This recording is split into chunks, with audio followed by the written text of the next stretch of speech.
احنا ان شاء الله في السيشن ده هو مش هيكون طويل. احنا هنتكلم عن الباير بيرسونا او شخصيه المشتري، وازاي الباير بيرسونا مهمه جدا في شغلنا، سواء انت بتشتغل في اي مجال في الديجيتال ماركتنج او انت لسه هتبدا ايا كان المجال اللي هتشتغل فيه في الديجيتال ماركتنج. فالباير بيرسونا هي جزء مهم جدا من شغلنا ايا كان البوزيشن اللي احنا بنشتغل فيه.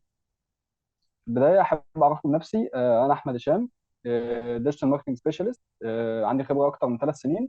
اشتغلت في مصر مع شركات وفي دول تانية زي الامارات والسعوديه، ودلوقتي بشتغل في شركه في السعوديه اسمها بروجكت لايتس. انا المسؤول عن ديجيتال ماركتنج في الشركه والاي كوميرس والتجاره والمبيعات اونلاين وكل حاجه ليها علاقه بالاونلاين كونتنت اللي بيتقدم للشركه بتاعتنا.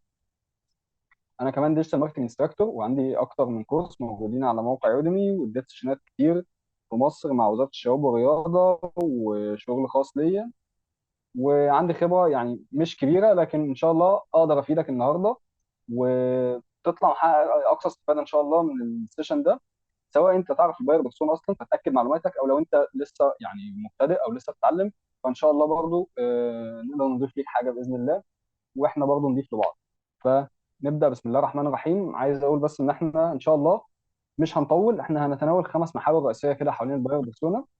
اول حاجه هنتكلم في انتروداكشن سريعه كده عن الباير بيرسونا ونعرف ايه هي وشكلها عامل ازاي. وبعدين في الجزء الثاني نبدا نفهم ازاي الباير بيرسونا بتساعدنا في شغلنا. بعدين هنبدا نتكلم عن الاوبجيكتيف بتاع الباير بيرسونا، وايه اصلا الهدف من ان انا اعمل باير بيرسونا، وليه ما اشتغلش بشكل عشوائي من غير ما اعمل باير بيرسونا. الجزء الرابع باذن الله هنتكلم فيه عن الايتمز او العناصر بتاعت الباير بيرسونا، ايه الحاجات اللي انا لازم اوفرها علشان اطلع باير بيرسونا. اخر جزء معايا هيكون الداتا كولكشن، ازاي اصلا بعد ما عرفت العناصر دي اجمعها ازاي واجيبها منين علشان اعمل باير بيرسونا ناجحه. فبسم الله الرحمن الرحيم. هنتكلم اول حاجه عن الانترودكشن. محتاج اعرف حد اصلا عارف يعني ايه باير بيرسونا؟ يعني لو حد من الموجودين عارف يعني ايه باير بيرسونا ممكن يعني يرفع عنده ويتفضل يتكلم. تمام. خلينا ناخد مثال سريع هنفهم منه ايه هي الباير بيرسونا. في سنه 2013 شركه ترسيل اللي هي المسؤوله عن انتاج مساحيق الغسيل، يعني احنا بنستخدمها كلنا او اهالينا يعني. المهم شركه ترسيل في الوقت ده طرحت منتج جديد وهو برسيل جل. برسيل جل ده نوع من انواع المساحيق، بس مش الحبيبات الزرقاء اللي احنا متعودين عليها. لا، هو كان هو جل، يعني مش الشكل الحبيبي اللي احنا كنا متعودين عليه. الشركه دي وقت طرحها للمنتج قررت ان هي هتعمل تي في اويرنس او توعيه للمنتج بتاعها عن طريق التلفزيون. في الوقت ده شركه برسيل استعانت بشخصيتين. اول حاجه هي عبله كامل وغادة عادل. ليه ممكن شركه انتاج مثلا اللي هي المسؤوله عن الاعلان ده او شركه زي برسيل تصرف فلوس وتجيب نجمتين مش نجمه واحده، رغم ان الاثنين زي ما احنا شايفين كده سواء عبله كامل او غادة عادل الاثنين هيبيعوا منتج واحد؟ طالما انا عندي منتج واحد، ليه اكلف نفسي وادفع لشخصيتين يعملوا اعلان للمنتج بتاعي لما هو كده كده اصلا نفس المنتج؟ يعني مثلا عبله كامل الاعلان بتاعها بتبيع فيه بيرسيل جل، وغادة عادل برضه بتبيع بيرسيل جل. ليه انا جبت اتنين ما استعنتش بشخص واحد بس يعمل لي الاعلان بتاعي؟ وفي نفس الوقت هيكون توفير ليا لان كده كده اصلا هو نفس المنتج. يعني اللي عبله كامل هتقوله هي اللي غادة عادل هتقوله. حد يعرف ليه؟ بالظبط مظبوط، هو فعلا ديفرنت سوشيال ميديا سيجمنت، في اختلاف. دلوقتي لما نيجي نبص مثلا على الصوره الاولانيه الخاصه بعبله كامل، هنلاقي عبله كامل بالتارجت مين؟ عبله كامل الاعلان بتاعها موجود، انا مش متاكد بصراحه دول ارياف او صعيد. المهم ان هي بالتارجت فئه من الناس، اكيد مش اللي غادة عادل بتارجتهم، لان مثلا الشخصيه اللي بتتكلم معاها هنا عبله كامل غير الشخصيه اللي بتتكلم معاها غادة عادل، رغم ان احنا زي ما قلنا الاثنين هيبيعوا نفس المنتج في النهايه، بس اللي هي عبله كامل بتتكلم معاهم غير اللي غادة عادل بتتكلم معاهم. وهنا بيجي دور الباير بيرسونا. بيجي دور الباير بيرسونا فين؟ لان ازاي اصلا انا هقدر اوصل الرساله التسويقيه بتاعتي؟ اوصل الرساله التسويقيه بتاعتي علشان انا عامل باير بيرسونا هتخلي الشخص اللي انا ببيع له يكون مقتنع بالشخص اللي اصلا هو اللي بيعمل السيلي. يعني ايه؟ يعني عبله كامل مثلا لو جينا نتكلم بشكل عفوي شويه، هنلاقي ان عبله كامل فيها شبه من الناس اللي بتبيع لهم. يعني ايه؟ يعني هي مثلا بتارجت الناس مثلا اللي في الصعيد او اللي في الارياف، الناس البسيطه شويه اللي متمسكين بالعادات والتقاليد شويه. فعشان كده لازم اجيب لهم فنانه ادوارها ما فيهاش مثلا اي نوع من انواع الجرأه، محجبه، فبرضه شبههم عشان هم هناك معظمهم كده. نلاقي ان عبله كامل بتارجت ناس ابسط شويه. لو تيجي تبص على الغساله مثلا اللي هي بتشتغل بيها، هتلاقي ان هي غساله من العاديه اللي كانوا موجودين عندنا زمان. على عكس مثلا غادة عادل في الاعلان ده كانت بتارجت مثلا الشخصيه اللي بتارجتها هي شخصيه مدنيه اكتر، من الناس اللي عايشين في المدن زي القاهره زي اسكندريه زي المنصوره وهكذا. هنلاقي ده باين من طريقه لبسها. هنلاقي ده باين مثلا في نفس الاعلان بتاع غادة عادل، ظهر ان هو الغساله اللي كانت بتستخدمها كانت غساله اوتوماتيك. فالاثنين بيستخدموا نفس المنتج بتاعي، لكن انا عندي اصلا دي شخصيه ودي شخصيه ثانيه خالص. فما ينفعش عبله كامل تروح تبيع لبتوع المدينه، وما ينفعش غادة عادل بطريقه لبسها او بالعادات بتاعتها او بادوارها اللي بتقدمها تروح تبيع للناس دول، لان هو اصلا مش هيتقبل فكره ان هو تبيع له، لان هو مش شبهه ازاي، هو ما يمثلوش حاجه، فبالتالي انا مش هقدر اشتري منه. لكن على عكس مثلا الشخصيه اللي احنا شايفينها قدامنا دي، من طريقه تفكيرها والباك جراوند بتاعها، التعليم بتاعها، الانترستس بتاعتها، المشاكل اللي عندها، كل الحاجات دي اقدر ان انا اعالجها او اقدر ان انا اقدمها في المنتج بتاعي عن طريق ان انا هجيب له شخصيه او هقدم له رساله تليق مع شخصيته. عشان كده قبل ما ابدا اشتغل في اي حاجه ليها علاقه بالديجيتال ماركتنج او البيع بشكل عام او اي حاجه ليها علاقه بالسيلز مثلا، سواء ماركتنج عادي او ديجيتال او ايا كان، لازم ان انا اشتغل على باير بيرسونا. علشان بالتالي لما يكون عندي منتج واحد، بس المنتج واحد ده مش بيتارجت شخص واحد، يعني المنتج بتاعي ده هو منتج واحد بس مش بيتارجت شخص واحد. انا عندي ناس في الريف وعندي ناس في الصعيد وعندي ناس في المدن وعندي ناس في الساحل والجونه. مش هينفع اجيب لهم غير عادل، لان هم اصلا الناس طريقه تفكيرهم، طريقه معيشتهم، البيهيفير بتاعتهم كل دي مختلفه. فمش هينفع اجيب لهم عبله كامل يعني، وهي مش هتكون مناسبه مع الاجواء دي. فهي دي الفكره كلها من الباير بيرسونا. لما نيجي نتكلم بقى عن ازاي اصلا الباير بيرسونا دي بتساعدنا في شغلنا، هنلاقي ان الباير بيرسونا ليها علاقه بكل حاجه احنا بنقدمها في الديجيتال ماركتنج. يعني ايه؟ يعني انا مثلا لو انا ميديا باير او سوشيال ميديا سبيشالست مثلا، وانا الشخص اللي بشتغل على الاعلانات او على الماركتنج استراتيجي او الماركتنج بلان او ايا كان يعني، فانا لازم اكون فاهم اصلا انا هعمل الاعلان بتاعي ده لمين. عشان اصلا الاعلان على السوشيال ميديا مش مجرد بروح على اي بوست عندي الاقي مكتوب بوست اروح دايس عليه واحط $10 في اليوم واعمل تارجتنج عشوائي. لا، هو ده اصلا مش اعلان. الاعلان اصلا اللي بيظهر على السوشيال ميديا اخر حاجه فيه هو الجزء بتاع بوست ده يا جماعه. او لو انت بتشتغل من ادز مانجر ايا كان يعني، دي اخر حاجه بنعملها. قبلها في اكتر من خطوه بتتم، في ان انا بعمل ماركت ريسيرش، بعمل ماركتنج بلان واستراتيجيه علشان اقدر انفذ البلان وكل الحاجات دي. فازاي بقى الباير ميديا باير بتساعدني ان انا اعمل تارجت اودينس؟ تارجت اودينس يعني ايه؟ يعني انا اقدر احدد الاستهداف بتاعي.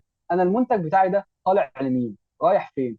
هل المنتج بتاعي ده زي ما قلنا بيتباع في الريف مثلا ولا بيتباع في مدينه؟ هل المنتج بتاعي ده بيتارجت مثلا الناس المحجبه ولا الناس اللي مش محجبه؟ هل المنتج بتاعي ده مثلا بيتارجت رجاله ولا ستات؟ المنتج بتاعي ده بيتارجت طلبه جامعه ولا طلبه مدارس؟ كل الحاجات دي بتفرق معايا. فدي اول حاجه بتفرق معايا از ان انا ديجيتال ماركتنج سبيشالست او سوشيال ميديا سبيشالست او ميديا باير.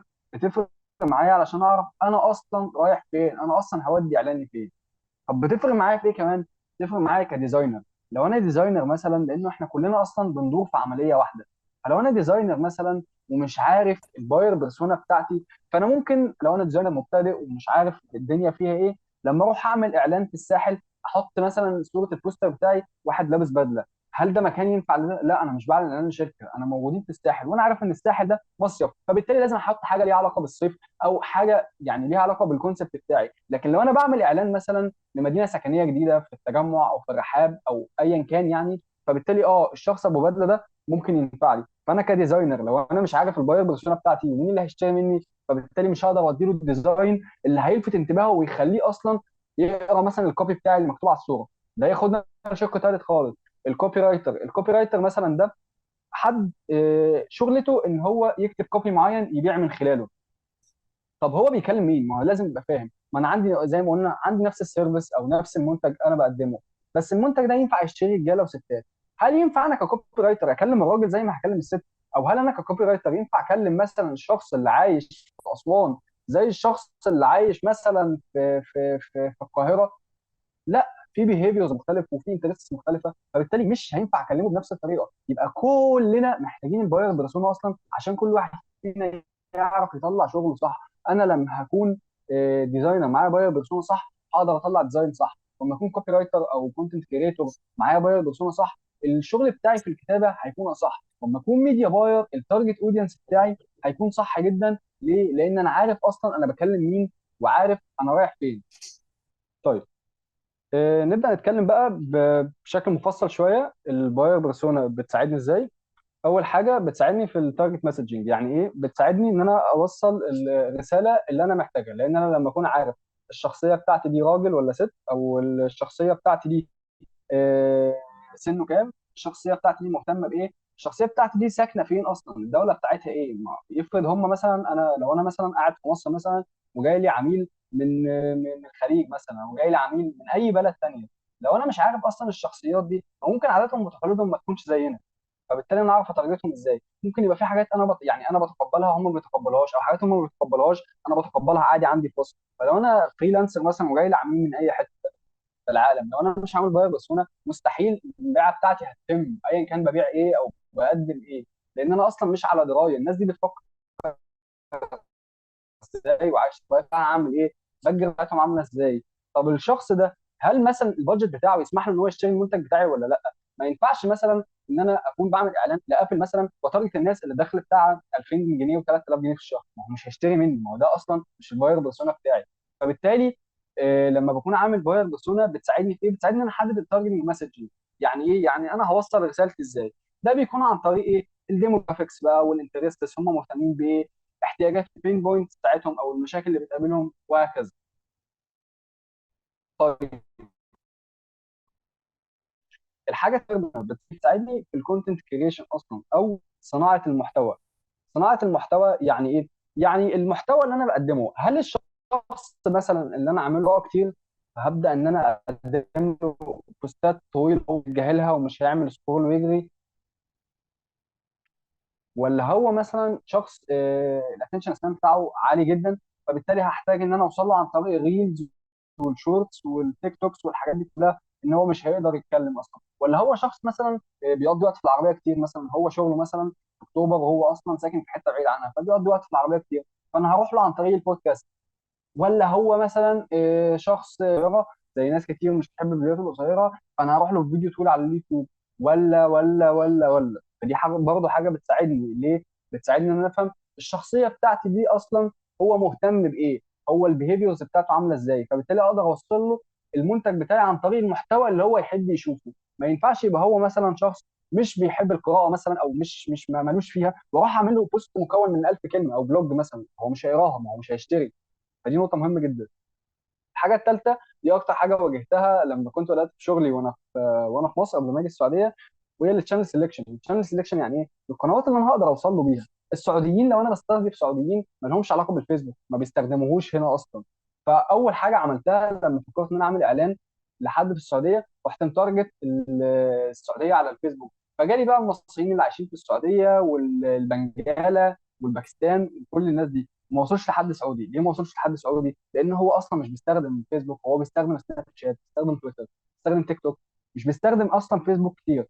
فبالتالي لو انا اصلا مش عامل باير بيرسونا، مش هقدر اختار الشانل سelection، هروح ما هشتغل في السعوديه على الفيس واشتغل في مصر على السناب شات. طب انا كده عملت ايه؟ انا كده ارجع في الاخر اقول ما فيش مبيعات، المبيعات بتاعتي ما بتتمش، ما بتتمش، أصلاً مش عامل. فبالتالي رحت تعميل الصح في الشخص الغلط، او قصدي في الشانل الغلط. هو مش موجود على المنصه، او هو مش موجود على البلاتفورم دي. فبالتالي لو انا مش عامل باير بيرسونا، شانل سelection.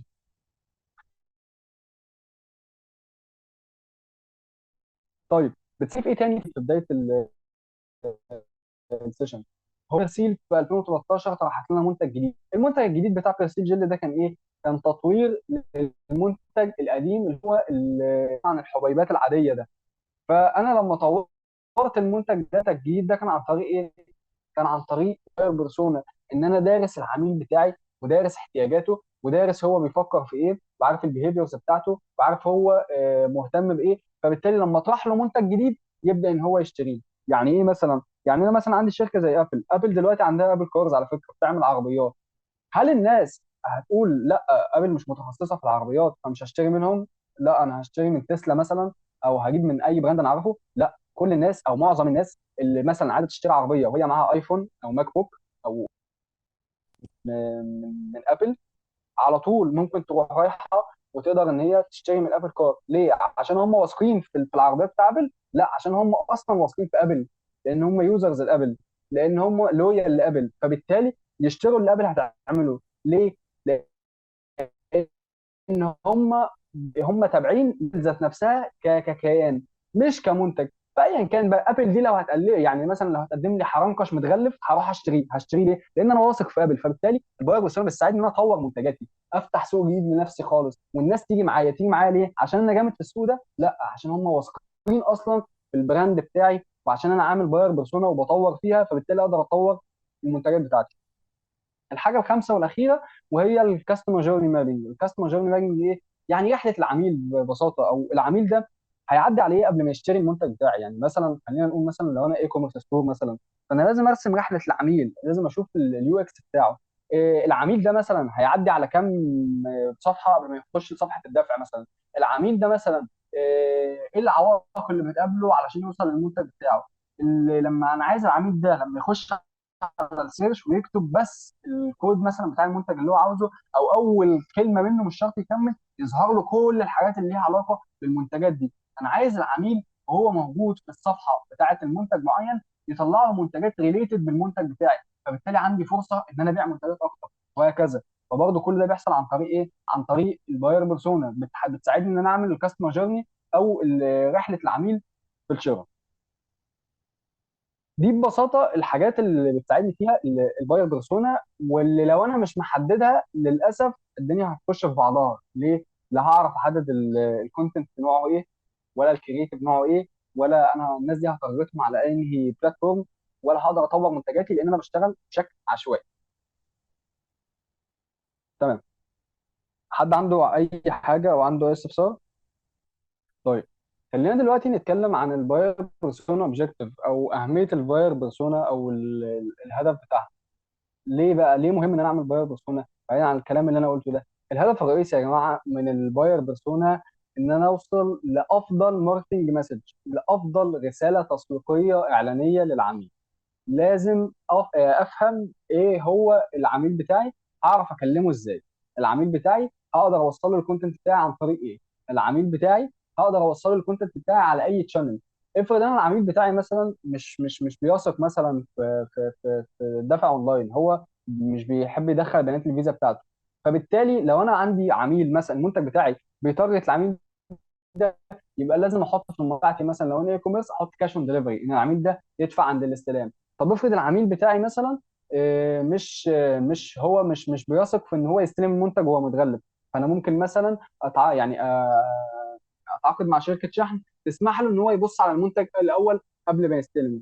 فانا كل الحاجات دي لما بفهمها واكون عامل باير بيرسونا بتساعدني ان انا اوصل الرساله الاعلانيه. فبالتالي انا هحط له في الكوبي او في الكرييتيف مثلا انك هتقدر تدفع اون ديليفري، كاش اون ديليفري، مش شرط تدخل بيانات الفيزا بتاعتك لو انت مش حابب ده، او ان انت هتعاين الطلب بتاعك قبل الاستلام، او اي حاجه العميل بتاعي هو محتاجها، او اي حاجه هو مهتم بيها. فبالتالي هقدر اوصلها له في الرساله الاعلانيه بتاعتي عن طريق ايه؟ عن طريق الكونتنت بتاعي، عن طريق الديزاين، عن طريق البلاتفورم اللي انا هروح له عليها، وايا كان اي حاجه من دول يعني. فالهدف الرئيسي للباير بيرسونا هو ان انا افهم دماغ العميل بتاعي علشان اقدر اوصل له الماركتنج مسج بتاعته او الرساله التسويقيه اللي انا هروح له بيها، لان هو في الاخر العميل مش هيشتري الا لو توفرت له الحاجات اللي هو عايزها. فبالتالي لو انا مش عامل باير بيرسونا، فالعميل بتاعي مثلا ممكن يبقى عايز ان هو يدفع بالفيزا مثلا. يعني مثلا وقت كورونا مثلا ما كانش حد بيدفع كاش اون ديليفري، كان كله بيدفع بالفيزا. فانا وقت كورونا لو الستور بتاعي دفع غالبا ما حدش هيشتري منه، او العميل في الوقت ده مش هيشتري مني. ليه؟ لان هو مش عايز يلمسني مثلا، او مش عايز يمسك الفلوس بتاعتي، او مثلا لو انا هرجع له باقي فهو مش عايز يمسك الفلوس اللي انا مسكتها قبل كده، وهكذا. كل الحاجات دي بتفرق معايا. فلو انا مش عامل باير بيرسونا ما اقدرش اوصل الماركتنج مسج بتاعتي. هنتكلم دلوقتي عن اهم حاجه وهي الباير بيرسونا ايتمز، وحابب انبه بس ان احنا هنتكلم عن اكتر من حاجه، وممكن الحاجات اللي احنا هنتكلم عليها تكون مكرره او بتتقال باشكال تانية مختلفه، لكن هي دي كلها العناصر اللي موجوده في اي باير بيرسونا. وباذن الله في النهايه هيكون في تمبلت للباير بيرسونا تقدروا تستخدموه وتشتغلوا عليه باذن الله لو انتم محتاجين يعني، او لو انت حابب تعمل باير بيرسونا بنفسك ما فيش مشكله. لكن باذن الله في اخر السيشن هيكون في تمبلت لباير بيرسونا تقدر تشتغل عليها باذن الله. اول حاجه عندي الباك جراوند يعني ايه؟ يعني انا لازم اكون عارف العميل بتاعي اللي انا بتارجته ده اشتغل ايه. العميل بتاعي ده مثلا الاسره بتاعته عامله ازاي؟ هل هو عايش لوحده مثلا ولا هو عايش مع اسرته؟ طب الستيتس بتاعته، هو متجوز ولا خاطب ولا هو مطلق ولا هو ارمل ولا هو، لان كل الحاجات دي بتفرق معايا. لان مثلا لو انا بتارجت مثلا شقق لاسكان الشباب مثلا او حاجه، على الارجح هتارجت مين؟ هتارجت الشباب اللي هم لسه متخرجين او الشباب اللي خاطبين. لكن انا مثلا لو بتارجت مثلا فيلا مثلا في زايد مثلا، مش هقدر اتارجت مثلا الشباب اللي لسه متخرجين انهم مش هيقدروا يشتروا، فبالتالي هبص لحد قديم او حد الانكم بتاعه اكبر. ودي حاجه هنعرفها لما نروح للديموجرافيك. الديموجرافيكس يعني ايه؟ يعني العميل ده سنه قد ايه؟ عايش فين؟ إيه هو اصلا راجل ولا ست؟ لان انا ما ينفعش يكون عندي مثلا ساعات حريمي وتارجت مثلا وانا بعمل اعلان للرجاله. هو ماشي، ممكن الرجاله تشتريها اوكي لاخواتهم، لمتجوزينهم، لاصحابهم، ايا كان يعني. بس في نفس الوقت انا الفئه الاكبر عندي هتكون مين؟ هتكون البنات نفسهم، لان هو ده المنتج موجه ليهم. ممكن اتارجت دول، ممكن اتارجت دول، ممكن اتارجت البنات بس، لكن يستحيل ان انا اتارجت الرجاله بس، لان انا مش هقدر ابيع وقتها. فده بعرفه منين؟ بعرفه من الديموجرافيكس، لما اعرف سنهم، الانكم بتاعهم، لان عشان اعرف هم اصلا المنتج بتاعي هل هو مناسب ليهم ولا هو مش مناسب للدخل بتاعهم، فبالتالي انا هنا موجود في المكان الغلط. بعد كده عندي الجولز. الجولز يعني ايه؟ يعني الاهداف. العميل ده اصلا عايز يوصل لايه، او ايه هو الهدف بتاعه. مثلا لو انا مثلا بقدم كورسات ليها علاقه مثلا بتطوير الذات مثلا، او بالديجيتال ماركتنج، او اي فيلد مثلا يعني.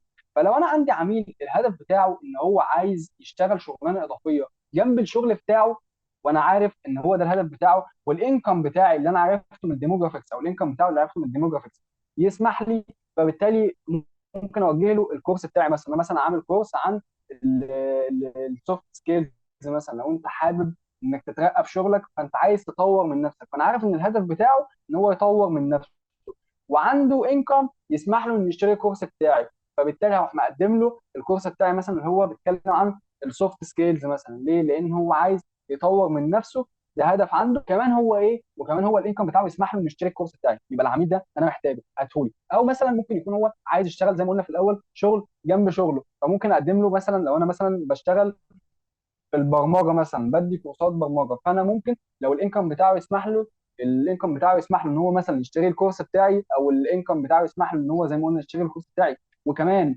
هدف من اهدافه ان هو يكون عايز شغلانه جانبيه جنب الشغل بتاعه، فانا ممكن اروح له، طب ايه رايك تشتري الكورس بتاعي او اعلمك برمجه، لان هي مجال مطلوب والفلوس بتاعتك كويسه لو اشتغلت على نفسك، وانت حابب تطور نفسك والدخل بتاعك يسمح لك، فليه لا انك تاخد كورس ليه علاقه بالبرمجه وهكذا. ودايما بتلاقي ان كل الحاجات دي مترتبه، يعني كلها فوق بعضها. يعني هو مثلا الشغل بتاعه دي حاجه ليها علاقه بالباك جراوند، الانكم بتاعه دي حاجه ليها علاقه بالشغل اللي هو علاقه بالباك جراوند، بس ده اصل الديموجرافيكس.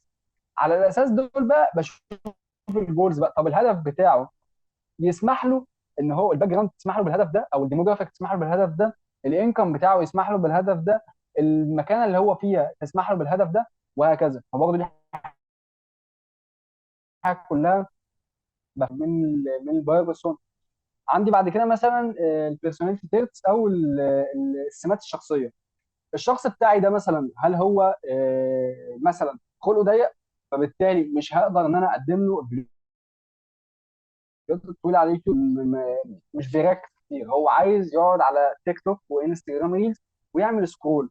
ممكن ما يقدرش يتفرج على مثلا فيديو 10 دقائق على اليوتيوب، لكن يقدر يتفرج على 20 فيديو على تيك توك 30 ثانيه. هو بيتقد هو الشخص بتاعي السمه بتاعته كده، هو شخص خلقه ضيق. هو ده الشخص بتاعي اللي انا بتارجته خلقه ضيق. ما ينفعش اروح له على اليوتيوب واقدم له فيديو 10 دقائق مش هيتفرج عليه، لكن ممكن اروح له على تيك توك اقدم له 20 فيديو 30 ثانيه يقعد يتفرج عليهم، ولو اكتر من كده اتفرج عليهم. دي حاجه بعرفها منين؟ دي حاجه بعرفها لما اكون عامل موبايل بيرسونا. عندي مثلا الكوميونيكيشن. ايه هي الكوميونيكيشن؟ الاتصال. العميل بتاعي ده مثلا، انا لما نيجي نتكلم مثلا عن البيع اونلاين، معظم اللي في مصر اشتغل البيع اونلاين ايه؟ بيشتغل ان هو عنده بيج مثلا على الانستجرام او على الفيسبوك بيبيع منتجاته عليه. في عميل ما يحبش ان هو يشتري من على الفيسبوك، مش هيبقى واثق فيك. في عميل يحب ان هو يشتري من اونلاين ستور، من اي كوميرس ستور، مش هيحب ان هو يشتري منك. فما ينفعش ان انا اكون ببيع على فيسبوك او انستجرام واروح اتارجت العميل اللي هو العميل اللي هو ايه؟ العميل اللي هو حابب ان هو يشتري اونلاين من على اي كوميرس ستور ينفعني. ونفس الكلام بالظبط، ما ينفعش اروح اتارجت عميل اللي بيشتري على مثلا من على الفيسبوك مثلا او انستجرام، اقول له خد تعالى اشتري من الموقع بتاعي، مش هيثق فيه. فكل ده بعرفه منين؟ من الكوميونيكيشن او من القنوات او الاتصالات بتاعت العميل. العميل ده اصلا بيتفاعل على ايه؟ والله لو هو مثلا انا ببيع حاجه اونلاين وهو من الناس اللي بتتفاعل على الفيسبوك وانستجرام، مش بيحب الشراء اونلاين، فساعتها ممكن اروح له هنا. او لو هو عايز يشتري اونلاين فمن على اي كوميرس ستور يعني، فبروح له هنا. فدي حاجه بعرفها منين؟ من الباير بيرسونا. بعد كده عندي التشالنجز او التحديات اللي بتقابله في حياته، ودي ممكن يكون ليها علاقه بالمشاكل اللي عنده. مثلا يعني ايه؟ يعني مثلا لو انا عندي شخص مثلا بيشتكي من إن هو بيقضي وقت كتير قوي في العربيه. هو بيقضي وقت كتير لان هو شغله بعيد عن مكان السكن بتاعه، فبيقضي وقت كتير في العربيه. فالتحدي بتاعه ان هو ايه؟ ان هو يستغل الوقت ده، او هو عنده مشكله فعايز يستغل الوقت ده. فساعتها انا مثلا لو انا شخص عايز اعمل بودكاست، فده العميل بتاعي، او هو ده الكلاينت بتاعي، او هو ده الفان بتاعي او الفولور بتاعي. ليه؟ لان هو اصلا شخص عنده مشكله وانا عندي حلها. انت عندك مشكله انك عندك وقت ضايع كتير وبتقف في الطريق كتير، طب انا عندي حل المشكله دي، اسمع البودكاست ده. وهكذا. بعد كده وات كان وي دو، احنا نقدر نقدم ايه للعميل اصلا. وفي حاجه كمان مهمه جدا ناس كتير بتتغافلها، وهي الكومن اوبجكشنز. الكومن اوبجكشنز يعني ايه؟ يعني الحاجات اللي تمنع العميل بتاعك انه يشتري منك اصلا. يعني هو ممكن على فكره يكون منتجه عاجبك او منتجك عاجبه او السيرفيس بتاعتك عاجباه، بس في حاجات برضه تمنعك. حاجات تمنعك زي ايه؟ زي ما قلنا من شويه، هو شخص مش بيحب ان هو يدفع بفلوس بيدفع بفيزا اونلاين عشان بيخاف من الهاكرز مثلا او ان هو يتسرق. فلازم اقدم له كاش اون ديليفري، لان هو ممكن يخش فعلا يبقى عاجبه المنتج بتاعه، يجي يشتري يلاقي ان هو اتدفع بالفيزا، فبالتالي لا انا مش واثق في الموقع ده فمش هدفع. فدي من الحاجات اللي اسمها الكومن اوبجكشنز، او الحاجات اللي تمنعه ان هو يشتري. والحاجات اللي تمنعه ان هو يشتري مالهاش علاقه بالمشاكل، لان هو فعلا انت ممكن تبقى عارف ان العميل ده الانترست بتاعته مظبوطه، انت جبتها صح، والبيهيفيرز بتاعته والباك جراوند والديموغرافيكس وكل الحاجات دي تسمح له انه يشتري المنتج بتاعك. بس في حاجه اسمها كومن اوبجكشنز انا ما خدتش بالي منها. هي ايه؟ هي ان في مشاكل تمنعه من يشتري المنتج بتاعك حتى لو كان عاجبه. فدي برضه حاجات بعرفها منين؟ لما بعمل باير بيرسون. بعد كده الهابتس والبيهيفيرز زي ما قلنا، ودي برضه بتبقى مهمه جدا ان انا اعرفها، لان ممكن اصلا الحاجات دي ما تكونش مناسبه للسلوك بتاعي. ودي هنشرحها بشكل اكبر ان شاء الله لما نروح للبايو بيرسونا او التمبلت اللي انا كنت جهزتها. في بعد كده عندي الماركتنج مسجنج. الماركتنج مسجنج يعني ايه؟ ممكن اعتبرها السلوجان مثلا، السلوجان بتاع البراند بتاعي. يعني مثلا انا دلوقتي عندي ماكدونالدز. ماكدونالدز ده هو ايه؟ ماكدونالدز هو اسرع دليفري في مصر. دي اكتر جمله مشهوره ليها علاقه بماكدونالدز. فبالتالي لما انا اكون جعان وعايز اكل مثلا برجر، مش هفكر في ماكدونالدز. ليه؟ ممكن افكر في هيرفي او برجر كينج او ماك او اي حد بيقدم لي سندوتشات برجر افكر فيه.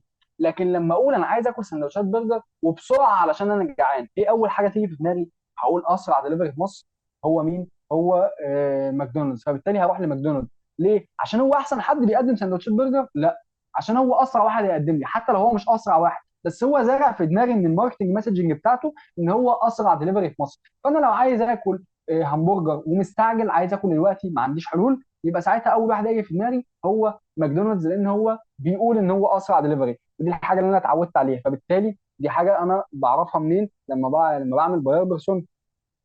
بعد كده عندي الانترستس. الانترستس يعني ايه؟ يعني الاهتمامات. هل العميل ده اصلا مهتم بالحاجه اللي انا بقدمها ولا لا؟ يعني العميل ده لو اصلا مش مهتم بالشراء اونلاين، يعني مثلا ببيع ملابس، هل العميل ده اصلا مهتم بالشراء اونلاين، ولا هو من الناس اللي بتحب تروح المحلات وتقلب الهدوم وتفر فيها وتشوف ده مقطوع ولا لا، وده مقاس ولا لا، وهي شكله هيبقى حلو عليا ولا لا؟ اصلا في هدوم مثلا بيبقى شكلها حلو في المواقع، بس لما باجي اقيسها بلاقيها مالهاش علاقه بالواقع يعني. بالظبط كده. فبالتالي لازم افهم الانترست بتاعته، هل هو مهتم بالشراء من المحلات ولا هو بيشتري اونلاين. بعد كده البريفرنس اللي هي الاولويات. البين بوينت اللي احنا اتكلمنا عليها هي المشاكل اللي بتقابل العميل. والنيدز بعد كده هي احتياجات العميل.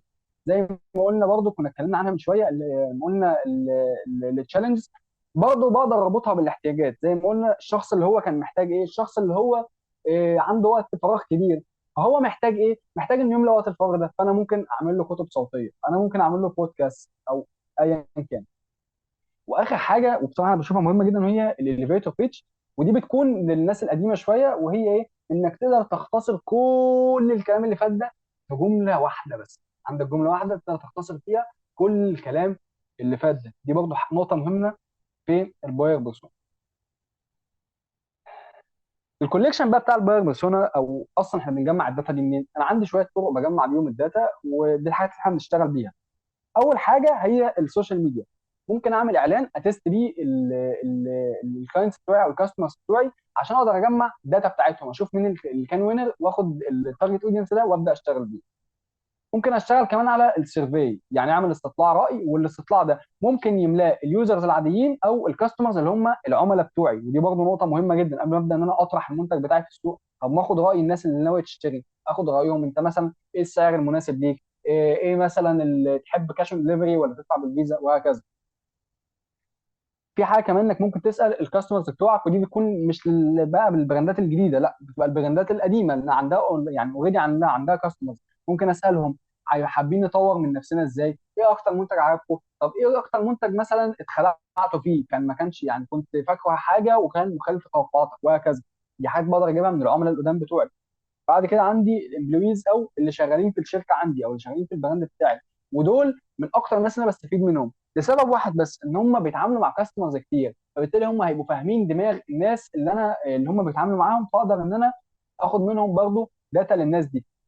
واخر حاجه هم الكاستمرز ذات نفسهم. انا مثلا لو انا محل هدوم وجاي لي حد بيشتري حاجه، ممكن اساله وهو واقف مكانه الحاجات اللي انا عايزها، بس مش هروح اساله بشكل تقليدي واقول له ايه اللي عجبك وايه اللي ما عجبكش. انا بحاول اساله اسئله اطلع منها البيهيفيرز بتاعته والانترست بتاعته، عشان اقدر اطرحها بعد كده في المرات الجايه اللي هو يجي فيها. طيب احنا كده يعني خلصنا. ده كان سيشن سريع عن الباير بيرسونا. طبعا ده مش اهم حاجه، لكن ده ممكن يكون بدايه ليك عشان تبدا تتعلم الباير بيرسونا وتشوف حاجات اكتر وتطور نفسك اكتر. لكن هو كبدايه هيكون كويس جدا ليك، ولو انت يعني تابعت هيكون مناسب وهيكون مفيد. واتمنى ان انا اكون وفقت يعني. ان شاء الله هي دي مثلا الباير بيرسونا تمبلت اللي هتاخدوها، هتكون موجوده في الجروب بعد ما نخلص، هتترفع. انا طبعا اخترت ابو تريكه لان ده اكتر حد انا بحبه في حياتي يعني. فالداتا دي ممكن يكون فيها حاجات صح وممكن يكون فيها حاجات غلط، دي كلها اجتهاداتي. بس انا مثلا حطيت الباك جراوند الديموجرافيكس بتاعته ان هو راجل عايش في الدوحه، عنده 44 سنه، خريج كليه اداب، متجوز، عايش مع العيله بتاعته. دي الباك جراوند الديموجرافيكس. الاهداف بتاعته مثلا ان هو هي كل الكلام ده بقى مهتم بايه؟ مهتم بالنادي الاهلي ومنتخب مصر والدوري الانجليزي والشامبيونز ليج واخبار الكوره بشكل عام. العادات بتاعته ايه؟ مثلا هو اكتب على السوشيال ميديا بالاخص يوم الجمعه فرايداي، اكتب على اكتر منصه تويتر. الكوميونيكيشن شانلز بتاعته هي الفيسبوك والانستجرام وتويتر. الاولويات بالنسبه له هو ايه؟ العائله اول حاجه، بعدين الشغل. لما نيجي نتكلم مثلا عن السمات بتاعته، هو ايه؟ هو شخص صريح، شخص حيادي. مثلا لما نيجي نتكلم عن الكومن اوبجكشن، ايه الحاجات اللي تمنع ابو تريكه ان هو يشتري المنتج بتاعك او السيرفيس بتاعتك؟ اول حاجه لو مثلا السيرفيس بتاعتك دي آه، بتدعم المثليه الجنسيه، هو طبعا من اكتر الناس اللي معارضه ليها، وده بنشوفه في استوديوهاته على طول، فمش هيشتري مني. لو الحاجه دي مثلا بتسيء للاسلام، مش هيشتري مني. لو الحاجه دي من حد منافس للنادي الاهلي، يعني لو الحاجه دي مثلا المنتج ده بيتقدمه الزمالك او بيراميدز، غالبا ابو تريكه مش هيشتريه. ليه؟ لان هو ده اصلا لو جينا بصينا على الانترست بتاعته هنلاقي ان هو ايه؟ اول حاجه الاهلي وبعدين منتخب مصر. فبالتالي لو انت كومبيتيتور للنادي الاهلي، هو مش هيشتري منك. كل الحاجات دي طبعا هي يعني تجميعات شخصيه، بس ده تمبلت ممكن انت تشتغل بيه في البدايه، وهيساعدك انك تنسق افكارك. انت كل اللي هتاخده يعني هتاخد التيم ده، هتشيل الصوره دي وتحط الصوره اللي انت حاببها بالاسم اللي انت عايزه بالشغل بتاعه، وتبدا انك تجمع على اساسه الباير بيرسونا بتاعك. شكرا جدا، وشكرا انكم سمعتوني، وشكرا انكم اديتوني من وقتكم. اتمنى اكون فدتكم، ولو في تقصير مني باذن الله نحاول نتلاشاه في المرات الجايه. شكرا.